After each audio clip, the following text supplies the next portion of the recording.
welcome to the round 6 preview. Saturday afternoon, back at Marvel. We're going to do it again. 4:35, exact same time, exact same place as round 5. But we'll have a different opponent. It's the Giants. This is a tough team. This is the beginning of what I feel like is, I don't know if you call it a season-defining stretch, because any 5-game stretch is season-defining. But from the outside looking in, it looks like the next 4 to 5 weeks of footy and the opponents that we're playing are going to be of a high quality. Externally they're viewed as a high quality opponent, and there's no better time to test where you're at than the present. And I think particularly in this quadrant of the season as well, find out what you need to find out, make adjustments that you need to make, and then you get it right for the end of the year. So I'm excited. I sense a little bit of frustration and maybe a little bit of fear in the fan base, because the Giants are this mighty thing, and it's funny, after a loss how quickly things can turn mentally. There can be a little bit of fear of what's to come, whereas I'm a little different. For me, going into this stretch of games, I'm so excited because we're going to get all the information that we need to know whether or not we're good enough, or whether or not what we're doing is going to hold us in good stead for this year, and whether or not our list is a premiership list. Ultimately, there is a feeling that in order to have a premiership team or list, you need to be able to bat deep, and boy, are we in a situation where we need to find out about the depth. So we lose McGovern, Chera, and Sard in one round last week, just like that. So all of a sudden, the discussion turns to, okay, what are we looking at in the VFL? Who's going to get their opportunity? And it's so interesting because weeks ago, there were many calling for certain names to play, but we couldn't because those other names were ahead of them in the side. Whereas now, there's a bit of panic. And now that we have to play them, we don't have the same confidence.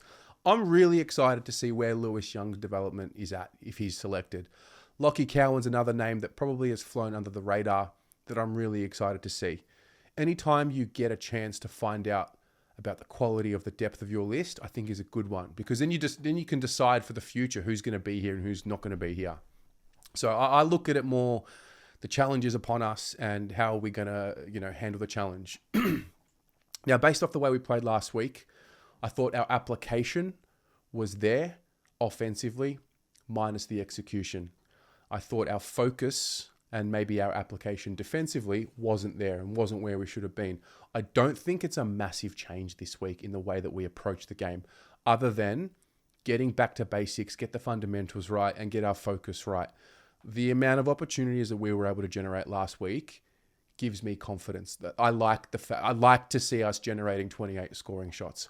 I don't like to see us kicking 14-14. I would like us to be more accurate, but to generate 25 plus scoring shots a game, I think is a positive if, and it's a big if, you are defending. So just getting that balance right, pulling the levers of, stoppage, turnover, offense, defense. That's just, we're in the stage of the season where you're just figuring it out. On top of that, you've got to make changes on the fly due to personnel being available or unavailable. Now, our backline and really the team, let's be honest, it's changing every week due to injury, which means you are tested with your cohesion and your alignment with one another. It hasn't really been too settled, particularly when you lose 3, potentially 4 this week, depending on how they all pull up. So, challenge. The Giants, no different. What I like and what I am impressed about with the Giants is their ability to run. The way that they run together and the way that they have this alignment when the ball is in their possession, the way that they spread, they've really improved. I mean, together with us, they are, one of the more improved teams in the competition over the last couple of seasons. And I like the way that they spread. And this is a great deck for them to be playing on based off the way that they play. And that's dangerous. And they are dangerous. Obviously, they're going to be losing Sam Taylor, who had an awful concussion. And that's going to help us because he would take probably Charlie and keep him pretty honest. So that's obviously going to be a benefit to us. Stephen Cornelio, who loves playing Carlton, let's be honest, He also won't play, hurt his knee. They're going to get probably Callan Ward back in. But regardless, tough team, run hard, spread hard, connected, quality outfit, top 4 contender, and also injured. So I just don't want us to show up with the mentality that it's a little bit too hard, that's all. And I don't want that to seep into the fan base. I like the challenge. I want us to accept the challenge. And I think that the Giants are not invincible. I highly respect the Giants. I think they're a great team. What they've done as a football club is incredible. But I don't fear them. I don't fear any team. For the first time as a Carlton supporter, I would say I don't fear any team in the competition. We could get beaten by any team, but I don't go into any game where I say I don't think we can beat them. So that's what happens this week. We did mention team selection. We'll see how that one plays out. I think we need to make sure that Marvel, would love to be playing at the G, but Marvel is where it's going to be at. So we need to bring the atmosphere. I think we'll find out about this group and their ability to respond this week. They've had their first loss, and nothing stings more than a loss. And you could argue that the week before, defended really well, and we're fortunate at the very end due to a sort of a line ball decision, and got away with one, so to speak, just for one call. Last week we didn't. So now that you feel the loss and the stinging sensation of a loss, knowing you didn't get the 4 points, I can't see it doing anything other than just humbling the boys, getting them realigned and refocused, and away we go. What's really important is that we don't let losses become consecutive losses. You just got to keep pushing.